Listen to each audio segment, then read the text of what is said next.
Ja. Ja.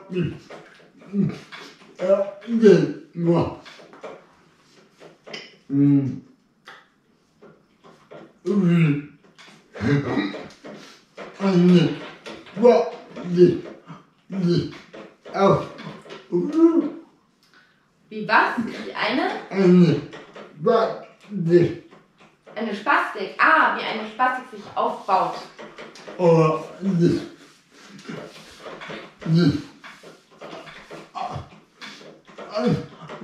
Wie sich die anfühlt jetzt.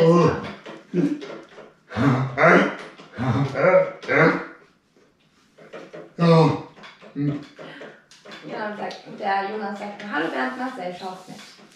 Hallo. Hallo.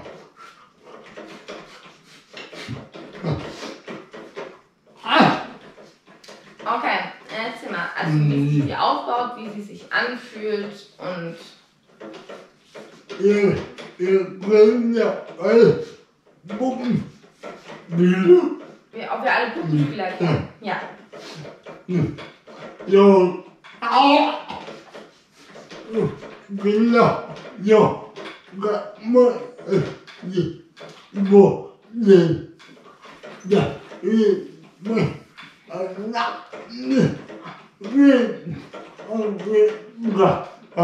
Genauso kann man sich bei dir vorstellen, dass jemand Fäden wie bei einer Marionette eigentlich angebracht hat und dich so bewegt. Ja.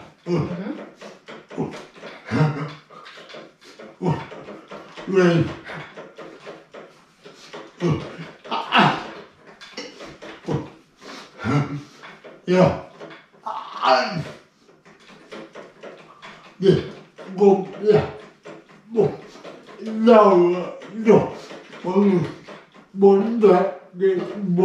Es kommt ja durch den Sauerstoffmangel, den du bei der Geburt hattest. Ja. Ja, und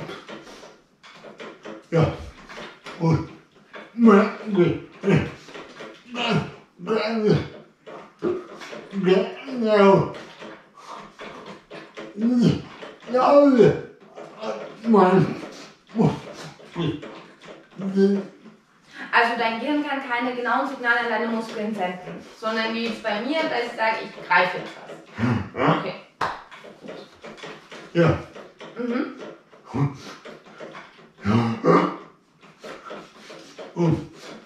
Ja.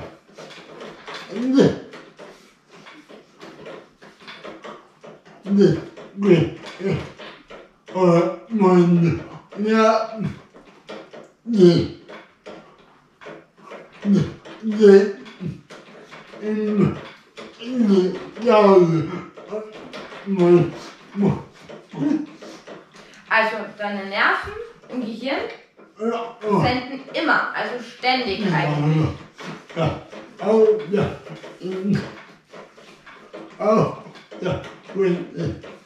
Ja. Außer wenn du schläfst. Aber wenn du wach bist, ist eigentlich, sobald du wach bist, senden eigentlich immer deine Nerven im Gehirn Signale. So wie es kommt nicht zur Ruhe. Diese Laufbahn sozusagen. Okay.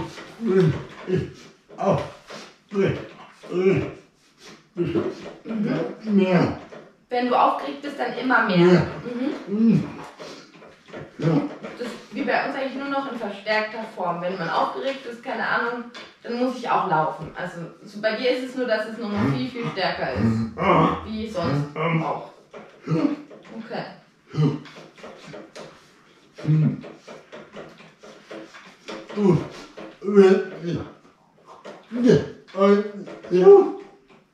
Wenn du stillhalten sollst.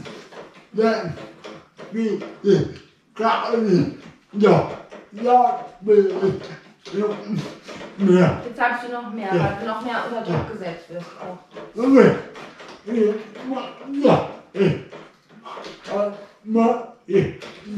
Ja.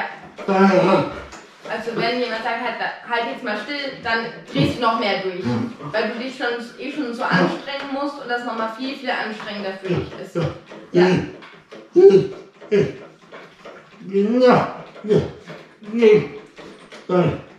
Genau das ist dann genau das Gegenteil, wird eigentlich bewirkt. Ja. Die Manuela, die sagt gerade Hallo. Hallo. Ja. Und. Ja.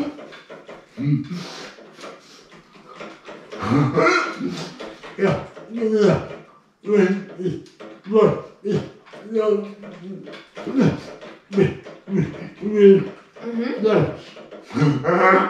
Dann ist gar nicht. Also wenn jemand zu dir sagt, du sollst stillhalten, dann ist gar nichts mehr zu halten. Also dann kannst du gar nicht mal, auch deine Arme nicht mal mehr unter Kontrolle halten, sondern zuckst und zappelst wie wild rum. Okay. Beim Arzt.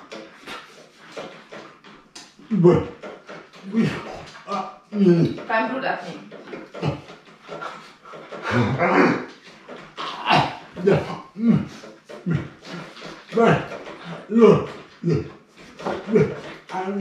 Da halten dich 2 Leute fest. Ja. Okay.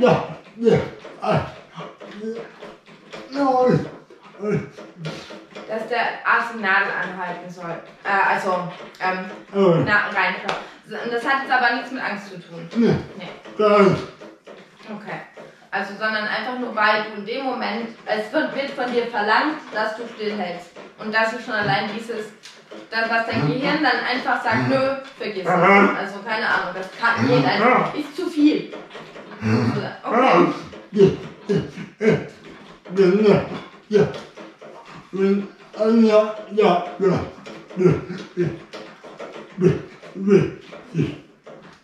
Das bewegt sich?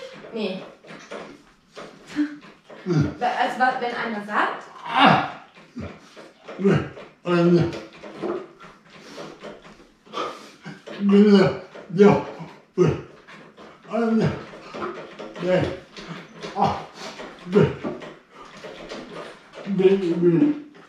Das ist, wenn einer meinen Arm bewegt. Nein. Meinen Arm bewegt. Also wenn jemand meinen Arm so bewegt, die ganze Zeit.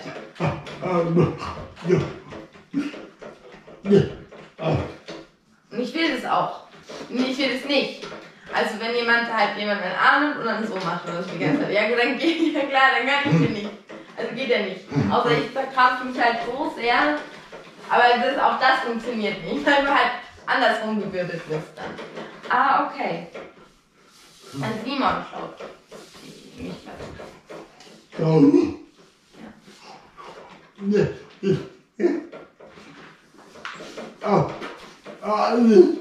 ist abartig, ja. Und kann es auch manchmal sein, dass es dann dir wehtut? Wenn du dich zu sehr anstrengen musst, oder du verkrampfst ja eigentlich immer mehr dann, oder? Ja. Und tut es dann weh oder hast du dann am nächsten Tag Muskelkater oder wie ist es dann? Nee. Ich bin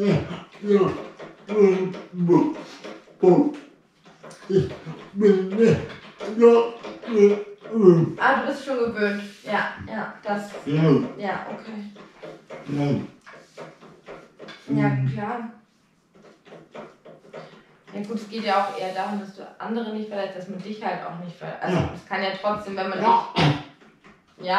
auch zu sehr fesselt oder was, dann kann ja trotzdem was passieren. Andere können, kann ja auch was passieren. Ja. Nee.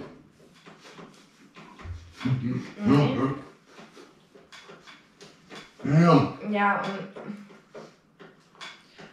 und hast du das Gefühl, dass dich dadurch Leute mehr komischer angucken? Oder? Ja.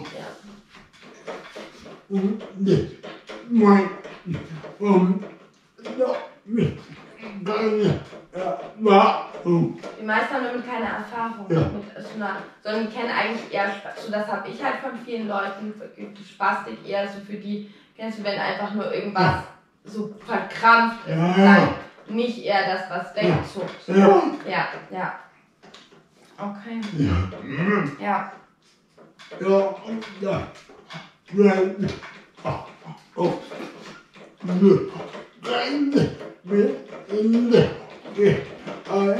wirst oft auch als Rechtständigkeit behalten.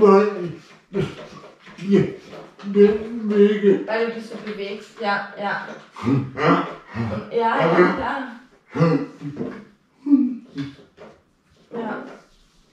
Und auch von der Aussprache dann oft bei uns, weil die viele auch nicht verstehen können und denken, du gibst irgendwelche Geräusche von dir. Einfach nur. Ja. Und wenn ich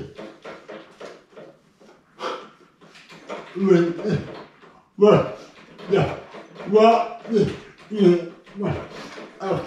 eine Antwort von mir. Ja, wenn ich jemand was fragt, dann wartet derjenige auf eine Antwort von dir ab.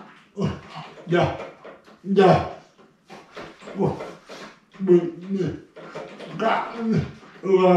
Dann kommt bei dir gar nichts raus, weil du wieder diesen Druck hast, sozusagen. Ja, weil ich denke,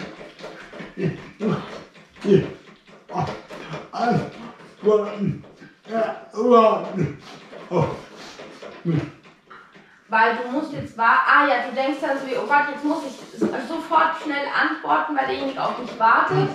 Und okay, und das ist schon wieder dieses, was dich unter Druck setzt. War das für dich auch so am Anfang, als du jetzt dann schwer, zum Beispiel jetzt mit deinen Assistenzen, da musst du ja nicht, oder die müssen ja auf dich warten erstmal, als es auch ganz neu für dich war. War das für dich am Anfang ganz schwer dann, oder wie war das? Also, nicht. Das ist so, warst du da aufgeregter, oder jetzt bist du ja eigentlich auch entspannter.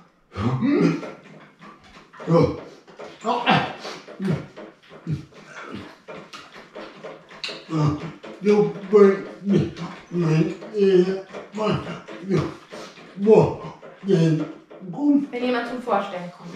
Ja, bin ich auch. Etwas aufgeregt, ja. Ja. Wenn ich dann auch irgendwo bin. Da kannst du auch nicht so gut reden. Ja. Und also,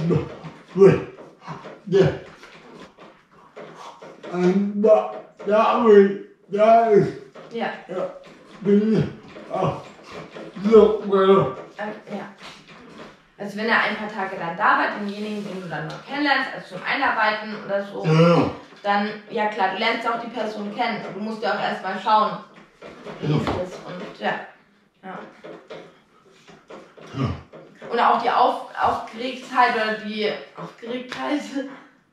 Aufregung, die Aufregung von dem anderen kommt, spiegelt sich ja auch in dir nochmal wieder. Ja, das ist ja dieses, wenn jemand zappelt oder viel Gestik. Ich kann nicht reden. Gestiken machen. Ja, du. Yeah. Wir beide können nicht reden. Siehst du? Ich habe auch eine Sprachbehinderung. Siehst du? Artikulationsstörung.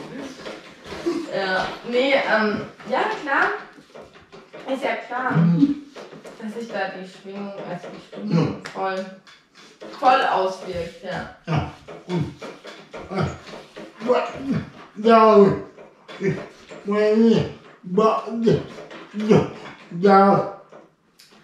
Ein, zwei Tage.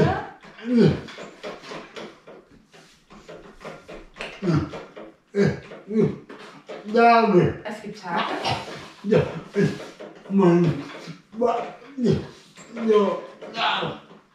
Da ist deine Spastik so? So stark? Ah, okay.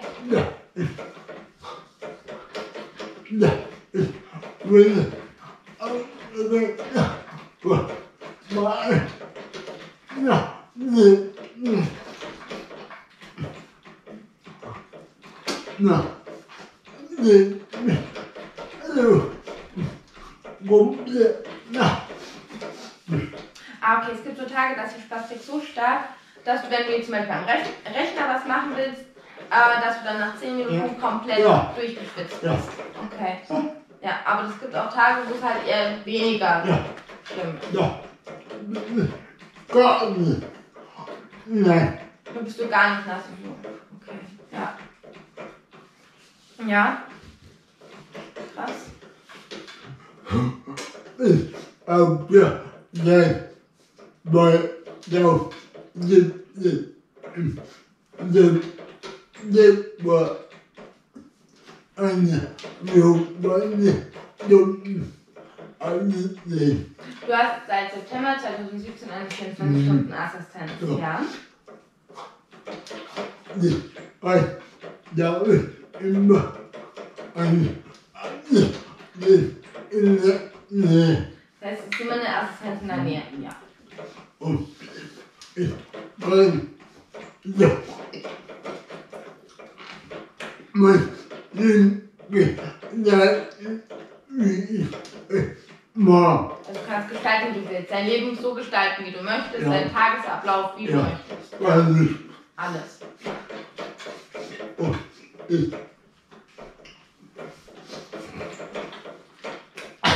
Und ich komme auf meine selber. Und du kümmerst dich um deine Assistentin selber, ja? Ich mache jeden Monat. Ja, Du machst jeden Monat selbstständig den Dienstplan und ja, und go, ja, also, was, du guckst, dass alles passt, also Ja. auch im Team, ob da Ja. irgendwie um was sich gekümmert werden muss. ja, Ja. Verteilst ja dann auch selber die Aufgaben, wer was übernimmt Ja. oder sowas. Ja. Genau. ja, ich werde meine alle den an Du leitest uns, also deine Assistenten Ja. uns an, ja, genau. und ja, Also wir haben ja eigentlich gar nichts zu sagen, sozusagen nichts zu sagen. Du sagst uns wirklich genau, was wir machen Ja. sollen. also, Ja, genau. So keiner bestimmt über ja, dich. ja.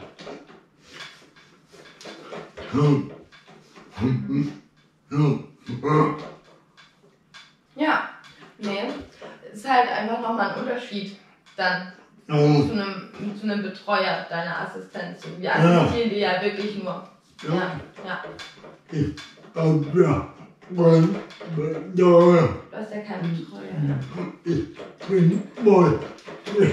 Ja, Du bist voll geschäftsfähig, ja.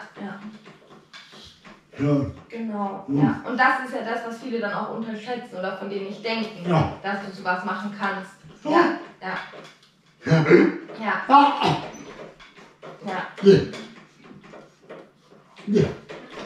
Ist aber manchmal gut. Das ist auch manchmal gut, dass man voll geschäftsfähig ist. Ja,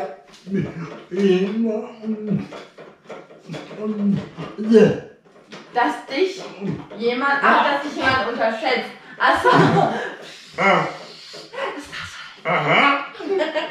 Lass deine Tricks hier nicht verraten. Denn, ja, das ist ja.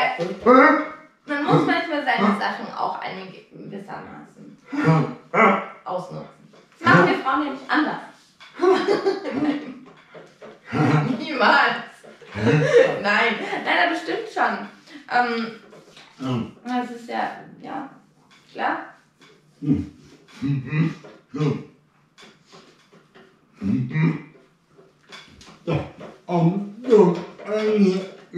Geguckt. Da schon eine, ja.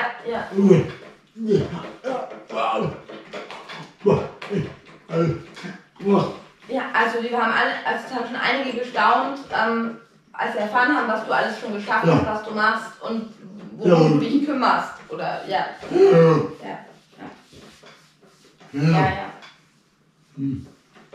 Ne, glaube ich. Also das ist ja oft so, das denkt man ja auch erstmal, also auch wenn man deine Videos erstmal sieht, denkt man ja auch oft so, oh Gott, oh der Arme und was weiß ich.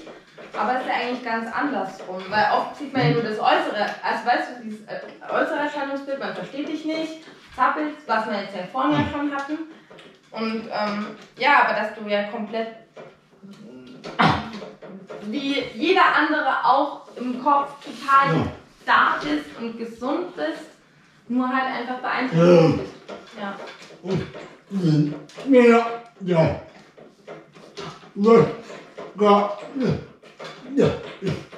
meine Videos selber bearbeiten. Aber das merken gar nicht, dass du deine Videos selber bearbeitest. Ja. Die Mehrzahl. Ah ja, die Mehrzahl, die weiß es gar nicht, dass du deine Videos selber bearbeitest. Ja, ich als selber bearbeiten. Ja, dass du alles selber planst, bearbeitest, dich drum kümmerst. Du hast ja auch die ganzen Utensilien dafür besorgt. Das ist ja nicht.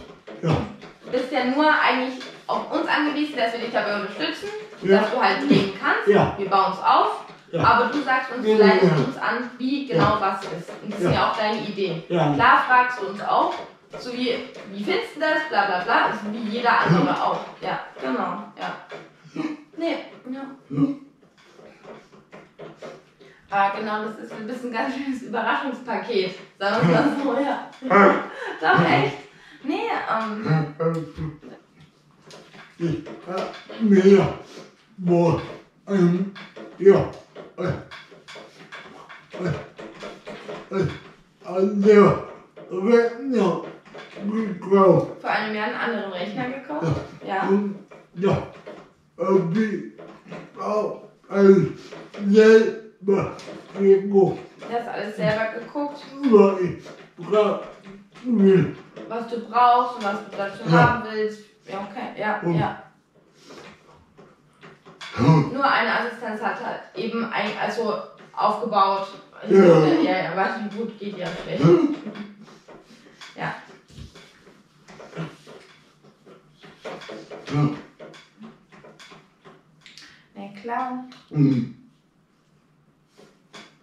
Hättest du jemals gedacht, jetzt so mal ganz kurz, so ein paar Jahre zurückgedacht, als du vielleicht 20 warst? Hättest du eigentlich mal gedacht, dass du es schaffst, dass du irgendwann mal alleine selbstständig leben kannst? Hättest du nie. Niemals hast du mit den Gedanken Nee. gespielt. Ja, nur noch bei meinen Eltern. Da hast du ja noch bei deinen Eltern gewohnt. Ja, und da war das eigentlich nie. Auch wir waren ja, Mit 24 hast du erst daran gedacht. Oder dir mal überlegt, Ja. was es denn alles für Möglichkeiten vielleicht gibt. ja, aber ich immer mir auch gerade mal Also es war für dich schon immer klar, dass du gesagt hast, du gehst niemals in ein Wohnheim. Ja. Ja, weil da fühlst du dich eigentlich eher, weil du ja auch geistig bist, Ja. das wäre für dich, ja, genau, wäre nicht, ja, ja. Oh, ja, ich da, ja,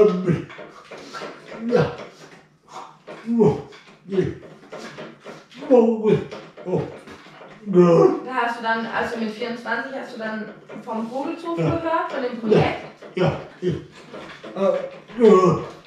Ja,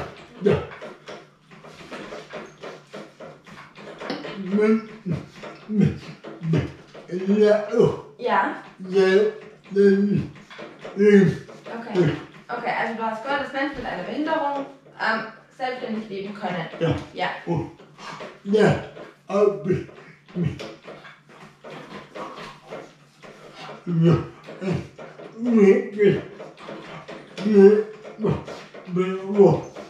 Da hast du dich für eine Pflege.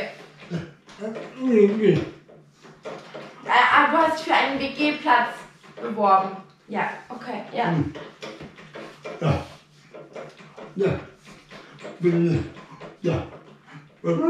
Hast du schnell einen Platz bekommen oder musstest du warten? Gleich. Nach einem halben Jahr. Warst du da? Ah, okay. Also es hat eigentlich gar nicht, musste einfach nur alles besprochen werden, bla bla bla. Okay. Ja. Und beantragt und das bezahlt wird. Okay.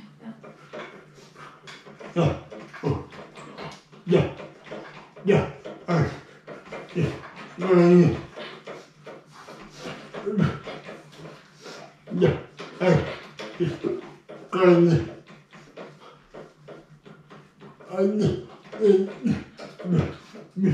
allein. Da hattest du keine Assistentin für dich allein, sondern für das ganze Haus. Ja. Ja, ja. Oh. Ja. Ja. Und ich bin, wenn ich so sogar. Ah, da hast du gepiepst, wenn du was gebraucht hast. Ja. Du hast jemanden gerufen, dann so. Ja, ja. Ja, und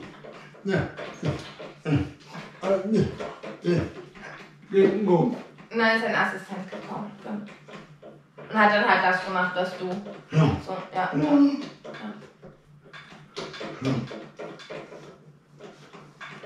Ja. Da hattest du ja auch am Tag unterschiedliche Assistenten. Ja. Also halt im Schichtdienst dann. Ja. Ja. Aber ja. Bin in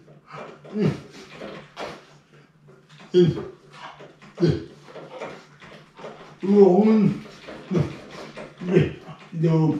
Danach bist du in die Wohnung gezogen. Ja. Nach ein paar Jahren. Nach ein paar Jahren, ja. Ich wollte allein. Du wolltest alleine leben, ja. Ja. Und ja. Und ja. Ja. Und ich auch noch ein ja. Da hattest du auch noch einen Piepser. Achso, dann auch trotzdem auch für die anderen Assistenzen, die ja dann auch trotzdem noch für dich zuständig waren, aber du hast trotzdem alleine gelebt. Okay, ja. Ja. Meine Wohnung. In deine Wohnung, genau, die kam dann jetzt so in die Wohnung. Genau, ja. Okay. Bis dann irgendwann du es geschafft hast, dass du alleinige Assistenzkräfte hast. Ja. Ja, ja. Ja. Ja, sehr gut. Ne. Ne. Ja. Ne. Ein Bad. Es war nicht einfach, das zu erreichen. Ja. Ja. Ja. Und ein Jahr. Da hast du ein Jahr gekämpft. Ja, ja. Ja. Um das zu bekommen. Ja, na klar. Aber Aber es hat sich gelohnt. Jetzt bist du zufrieden. Ja, ist doch sehr gut. Nein, wirklich. Ist doch. Weißt du, so hast du halt auch die Freiheit und du kannst machen, in die Stadt gehen, Sachen unternehmen. Ja. Ohne dass du halt ständig gucken musst, wann kommt der nächste Dienst, dann muss ich da sein oder was weiß ich. Ja. Ja. Wo ja. Endlich. Ja. Einmal. Mein Video machen. Aber hättest du nicht einfach deine Videos machen können? Nee. Ja, klar. Ja. Ja, es würde ja dann ständig mit Unterbrechungen laufen müssen. Ja. Weil man hat ja nicht immer Zeit dann, wenn du noch zu jemand anderen hoch musst oder so. Dann muss man auf Stopp drücken oder derjenige hat dann gesagt, nee, du, ich habe jetzt heute echt gar keine Zeit. Ja. Ja, ja klar. Ja. Ja. Ja. Nee, so sind dir schon viel, viel mehr Freiheiten auf jeden Fall geboten. Ja. Und ich finde es auch gut, dass es eigentlich auch so eine Möglichkeit gibt. Dass es, also dass man, klar, man muss sich das vielleicht auch erst erkämpfen und vielleicht schreckt es auch deswegen viele ab, weil man oft auch auf Ablehnung erstmal stößt und viele geben dann vielleicht auch viel zu schnell auf. Ja. Ja. Ja, klar. Ja. Ich bin alt. Ich bin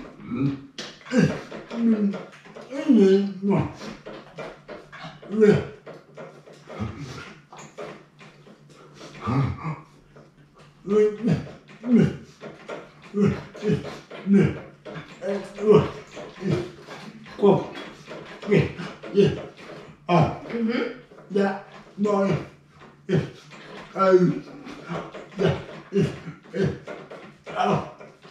ja, also wenn du dir was in den Kopf gesetzt hast, dann machst du auch alles dafür, damit du das erreichst. Ja. Also du gehst auch echt bis an deine Grenzen. Oder versuchst andere Lösungswege. Ja. Und auch darüber hinaus, ja, das ist halt. Ja.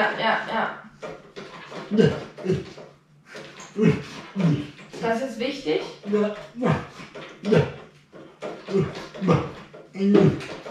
Ja.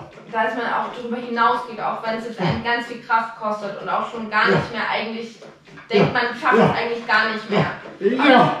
Aber egal wie. Aber trotzdem einfach immer weiter probieren und irgendwo öffnet sich doch immer wieder eine Tür. Ja, das stimmt. Ja. Da hast du recht, das ist auch eine gute Eigenschaft, weißt du? Nur so hast du es echt geschafft. Also, das ist doch super. Also, ne? Das ist dein Tipp nach da draußen. Ja.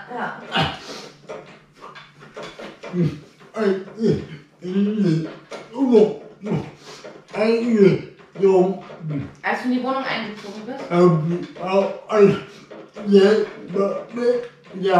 Da hast du auch alles selber gezahlt, also da hattest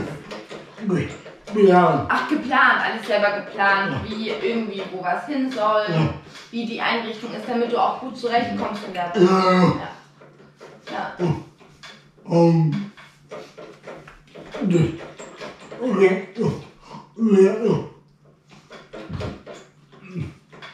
Auf was?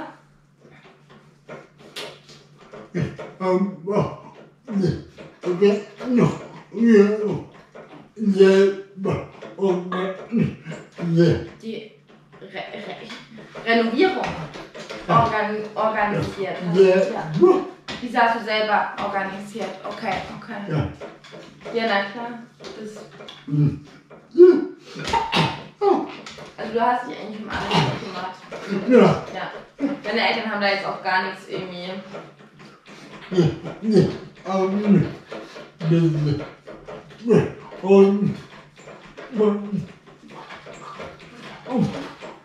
haben dir beim Umzug geholfen. Ja. Mehr nicht, ja. Aber ich glaube, für deine Eltern war das auch schwer, so dich so dir selbst auch zu überlassen. Oder also.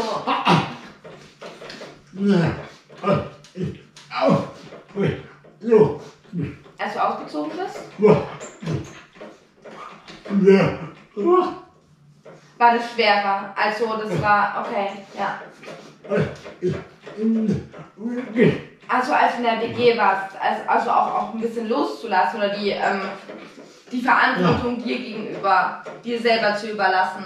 Sonst war ja deine Mama, wahrscheinlich dein Papa immer da und haben sozusagen auch ein bisschen versucht, über dich zu bestimmen. Also, oder vielleicht zu sagen, so, Du glaubst eher nicht, sondern eher Fürsorge, also ob du klarkommst, also allein zurechtkommst und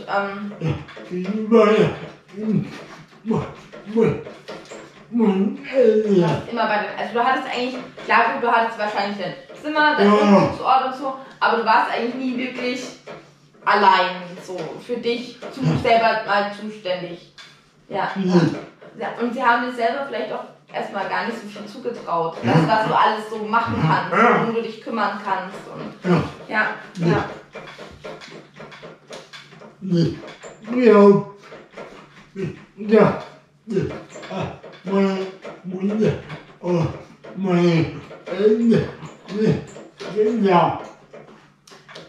Das haben deine Eltern selbst nicht gedacht. Dass du alleine klarkommst. So mit allem, was du halt machst. Ja, na klar. Ja. Aber siehst du, hast sie halt komplett vom Gegenteil überzeugt. Ja.